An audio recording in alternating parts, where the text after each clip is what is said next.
But the Christian imagination was really caught by the basic core symbolism of the tree of knowledge and the serpent coiled around it, and Eve taking the apple from the serpent. So here's a very early form of it from Spain.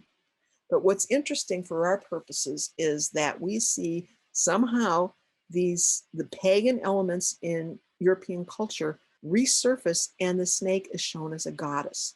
Now, these artists may well have understood a goddess as a bad thing, you know, the context of carving Christian church here in Notre Dame de Paris. But I've found about 20 of these so far, and I'm sure there's more, that the tree of life has a goddess inhabiting it and giving the apple to Eve. Adam is very marginal in all of this, with a woman's headdress here. There are all kinds of manuscripts from different parts of Western Europe, and this very much, some of it correlating with the Kundalini symbolism. Various chapels, these are inside churches themselves. She's a deity with the tree, with the fruit, which is supposed to now be bad. You're not supposed to eat it. The jealous God doesn't want you to have it. And this was part of the Gnostic critique, is that, you know, why is this God jealous? He's really insecure because he's not actually the creator, as Sophia is. So there's underlying stories to this. And here she's got serpentine arms even. But the crucifixion has to be put in there. So, you know, the whole idea of original sin is encoded in this painting, because this is what the crucifixion is supposed to be. Redemption of is God's sacrifice of his son to wash away with blood. This is a very patriarchal narrative, the crime of having sought knowledge. So you can see how many of these there are. They're being expelled from Eden. It's a thing. The snake goddess of the tree of life is a thing. Even Hieronymus Bosch is painting it. And even Michelangelo in the Sistine Chapel is painting it. And, you know, it's really all about the connection of Eve, life in Hebrew, Chawa, with the serpent woman, kind of an intrusive Adam in this case.